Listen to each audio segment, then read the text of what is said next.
The final straw came when a person she was barely dating opined at their breakup, "Good luck with your son." He was a parole officer for 20 plus years and had quickly assessed as an expert via limited conversations and having never met him that Mowgli was high risk and that she was majorly dropping the ball. He wasn't wrong. What it taught me is that everyone, including mere acquaintances and people she'd only dated for a month or less, and her son, could see that she was self-destructing and choosing the worst people, addictions, and energies to align with, and choosing them over him. In this way, she surpassed her biological mother's parenting that she ironically stood in great judgment of. My friend, the covert NARC, was less evolved and sadly more depraved than her mother could ever be. Matching DUIs and abortions does not a good parent make. Step in energetically, empath, and stop the cycle of madness. Greetings, guys. Today is a more somber and more serious discussion. It is a part 2 for Embraced My Rights to be CPS, which would be Christ Protection Services, spiritually removing a child from the NARC. I have many questions about this, how to co-parent with a narcissist, especially if gray rock is suggested or cold turkey or no contact is suggested. This is a very tricky situation. I'm going to give you the quick tips because you may not want to sit through the 40-minute video I made telling the story, and some of you may. But for those of you that just want to get to the meat, use psychometry. Let's talk about that. Psychometry is the act of understanding or channeling or connecting to the energy of an object, right? And years ago, I would say it wasn't one of my fortes, specialties, or gifts that I put a lot of time and attention into. But as I started to understand what was going to be a potential consequence and generational curse for Mowgli, for those of you new here, Mowgli is the alias of the child that I energetically helped to raise, okay? His mother and I lived many states apart. We were life partners energetically and all of that jazz, and best friends. And I definitely was with him since he was a toddler. Mowgli is now of age, over 18, and that's why these videos are being released. He is now in the military. For those of you that are curious, there's a picture of him up on my community page that was sent. Let's talk about that real quick, just so that you understand how I got that, because I'm no contact with the mother, right? So how would that happen? Well, he or his mother was searching my name on Facebook. You know how that happens and it pops up and it suggests someone? I'm not friends with his mother. She is blocked from whatever aliases I could remember. And I certainly was never friends with him because that was a relationship that his mother and I discussed would not be even appropriate. Even though we were friends and I could talk to him and had his number and whatever, because of previous things, I never wanted to be that weird person that was all up on the kid's Facebook. Not at all, because he was part of my life. Never did I imagine that he wouldn't be. So that was never a need for me. So there was no way for me to have that. I didn't search them, trust me. Not my jam at all. Privacy is privacy. But when it popped up, I knew what my angels were doing was making sure that the picture got to me. It was a request I made of his mother prior to really unveiling the fact that there would be no contact. And I remember asking my angels, well, how will I ever know he's safe? And they said, trust me, we will let you know that he's safe. I toured a USS Marine museum. I don't know if it was a Marine. It was a, what do you call it? Where they land the planes, I cannot think, fighter jet thing. You know what I'm talking about, guys. I was touring one of those things that float out in the ocean. I cannot think of it right now. However, I asked my angels for a sign when I was on there. Before I even got onto the thing, I said, guys, will you show me that he's going to be okay? And I turned around and there was a huge, his actual initial, wrapped in angel wings with the anchors. Semper Fidelis indeed, always faithful. Something his mother will never be. something that he will be and learn and cultivate being in the Marines. God is so good. But the reason that he got there was not because of his mother's great effort or care. She was barely out of a love, addicted, drug, faux kingpin stupor. I remember him asking her for help and watching his eyes dart to her, very unconfident, very unlike him, as he was trying to figure out what branch he should even be in. And she was slumped in the couch and so unengaged. So I knew that my Mowgli would have to find his own way. And in that moment, I prayed, angels, guide him to the right place. And they did. That wasn't the only prayer I prayed. We're going to go back to the psychometry. While I was in the house the last time, I got down on bended knee, took a towel that had his name, that same initial that you will see if you go to my community page. It's a towel he's had since he was a kid. I remember it fondly and had nostalgia wrapped all around it. And every time, believe it or not, I know this sounds crazy and maybe gross, that I threw up because I was transmuting a lot of negative energy, a lot of demonic, lower vibrational energy that his mother had invited in, just invited it in. The last time, I'm almost like having a gag reflex just thinking about it.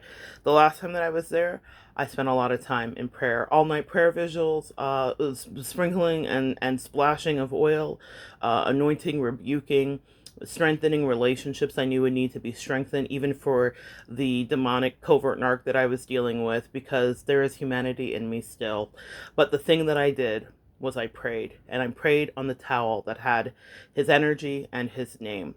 I remember the mother coming in and complaining, why is this on the floor? Not even imagining what it could be for. She gossiped about it and talked about it and triangulated me about it with the people the wolves that she was running with, and thought that it was just hilarious. But I was doing more parenting than she had ever done in the last 2 years in those last moments that I was there.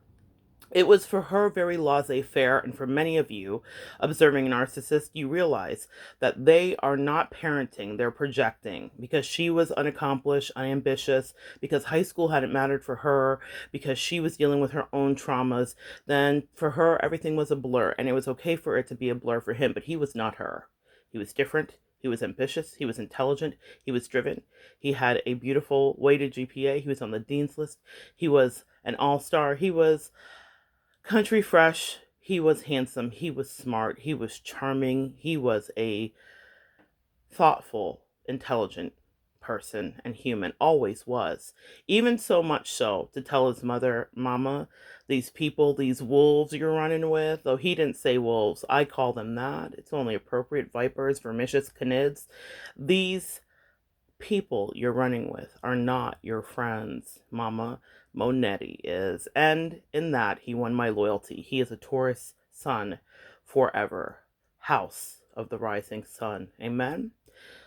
And so I prayed, but that prayer there and me being on my knees and expelling my bile because I cared so deeply, asking God to pass the devil energy over him like Passover, asking God to pass the generational curses of ineptitude and languishing and criminality that both of his parents had as traits, as dominant traits in their energy. I said, not on my watch will this be my Mowgli. Now, I had no rights, okay? I had zero rights in this situation, and she always made sure to make it very clear. She used me when she needed to, and she wanted me to be there energetically when she needed support. But that's the nature of any narcissist. But when it sought her moods and methods, then she wanted me to have no part of this and not to weigh in. I gave in great detail a lot of other things that I observed and that many others observed throughout the years, and I couldn't even include it all because it would have been a 6-hour video. I never told her all the things because why would I need to? She was not going to listen. I wasn't wrong. I started praying 3 years before everything went completely wrong, and it's because I made a prediction about a person she would connect with, and she could not resist because they had a soul contract to fulfill. She had karma to learn. She had to take her bitter pill. Unfortunately, all those bitter pills she took spilled over to her son when she started robbing him and selling his drugs and acting like something out of a intervention special. Have you ever seen Intervention? it was very similar to that. And you can see with intervention, usually the intervention doesn't go so well. So I knew that I would not be doing that with her, but I knew that her son, I would expel from her energy until she could get herself together and they could come back and reconnect amicably. He needed a backbone. He needed to man up. He needed to be away from all of her corrupt energy. He needed to find out what was right and wrong. He needed to develop his own moral compass. And so I prayed for 3 years. Every time she talked to me about him, every time she told him about the many cries for help, I prayed. I prayed because that's what we can do, empaths. We are divine intercessors. If you are from the Christian faith, you understand an intercessor prayer warrior. That was me. I've never prayed for anybody more than I've prayed for Mowgli because I knew the danger he was in. And at first it was imagined and I thought I was overreacting, and you may too. But then what I realized is that I wasn't acting enough. It was way bigger than I thought. And you say, well, how can you tell? And this is something that I don't know if I mentioned in the other one, but he got into 4 consecutive, that I'm aware of, car accidents where he totaled his cars on several occasions. One of the times almost ended up being decapitated, driving underneath a sign at a gas station across from a church where the cross was erect. And I said, God, oh God, you do serve and protect, and you kept Mowgli safe. I have goosebumps as I say it. And the reason that this was concerning is because, yes, his mother cared, and I'm sure she shed some tears, but what I saw her do that disgusted me was she was using his decline as an aphrodisiac to lasso in whoever she was dating, from her demon wolf she hooked up with to this parole officer I spoke of in the beginning. Why was he the subject with someone you barely know? We all know that mothers should protect their child in different ways. There's a different way to go about a thing like that. And most mothers with any integrity know she didn't have him meet, but you couldn't know anything about my Mowgli until I had properly vetted you. My own personal husband didn't understand the depth of my connection to Mowgli till we were married years after dating. I don't understand what she was doing, but she wasn't thinking. She was just, well, she was in lust. She was in demonic possession. She was in a lot of things. And she was distracted. And being a mother, because she felt like she was robbed because she was a young mother and she didn't have her time and her fun. Didn't matter. And so Mowgli became one of those kids that a lot of us see that raised himself. Yes, she did the basic day-to-day. The chip pack snacks were bought and the Go-Gurts were in the fridge. But if she was having a mental unstable day, and there were many, he was her coach, her life coach, her pep talker. He was her person. It's really hard growing up with a parent with mental illness, I know. Especially a narcissistic parent, I know. And so when I was watching Mowgli, I thought, I know, son, and I'm going to get you out of here. Energetically. I could never say a word. I introduced him to his angels and to his ability to hear clearly. And in that moment, he never needed it more when his mom couldn't even help him decide between branches because she was too worried about who was going to jump back in her pants later, that day, that night, the next day, how many drugs she was going to take, how much fun it was going to be 15 again while she's 40 at work, creating chaos and embezzling and, doing just basic things that we all do, not working. I knew that that was not the life for Mowgli, so I prayed. And I'm sorry I veered off, but psychometry, rather, is how I made sure that those prayers stayed in place.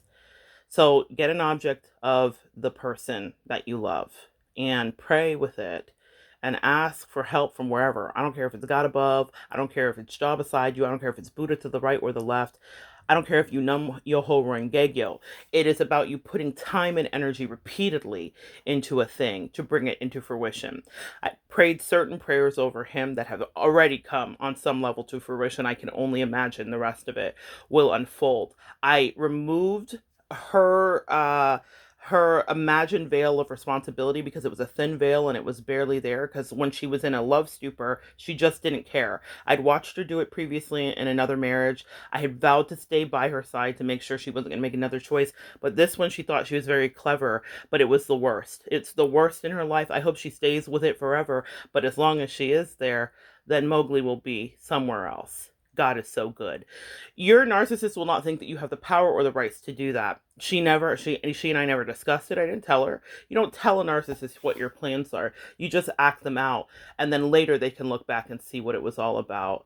She was busy. She was encumbered. She was raising somebody else's children. She was raising somebody else like they were her child. She forfeited her rights energetically. She wouldn't think that I would have the gall to say that or the ability to do it, but I did, because I watched it. I prayed every time she called me, every time there was an issue, every time he was walking down her path. You heard what I said in the beginning. I will not say it again, but these things do not make a good parent, no matter who you put it in front of. We can all debate and or maybe even just agree that there was a reason that I stayed on that towel with his name on bended knee. And there may be a reason that you will do the same for the child or the children, whether they are your biological or they're just your love child and your person's child, or someone that you did used to love's child. Take back your power, protect them from their parent. I've connected a video below in the other video about Christopher Maloney having a scene, who is an actor in Law and Order SVU. His mother's bipolar, and he's on the beach with her, and it was very powerful. My angels had me run across it while I was at their house, and he said, "This is why you've been doing all this work. One day, Mowgli will look back at his mother and understand exactly the depth of her mental illness, her addictions, and her inability to rein it in. And he will know that he loves her so still, but he will know that what he did to embark on his life at 18 was exactly what he needed to do so that he could live his dreams. Because if he stayed in her orbit, she would tear him down so that she could live hers. And her dreams didn't have much loft to them. She lived out of a poverty consciousness. I did not want that for him. As a Taurus son, it is his birthright to be wealthy. It is his birthright to be abundant and to luxuriate in the finest things that life has to offer. She can dream about it, but she wasn't going to get it off of his back. And so I stepped in to protect and attack. The attack that I did was to the demons, to the energy, to the principalities. The protection was to Mowgli. The discard was to the narcissist. In that order. You have more power than you think, empath. Read up on psychometry. I'll connect a blurb below. That's all you really need to know. Psychometry and prayer. Get a piece of their clothing, get a thing of theirs, and start your prayer. And I did my work. I did a lot more than I could ever say in these videos because he was in danger there. I wasn't wrong. Unfortunately, I wasn't wrong. Come back and join me next time, and we'll continue to evolve together.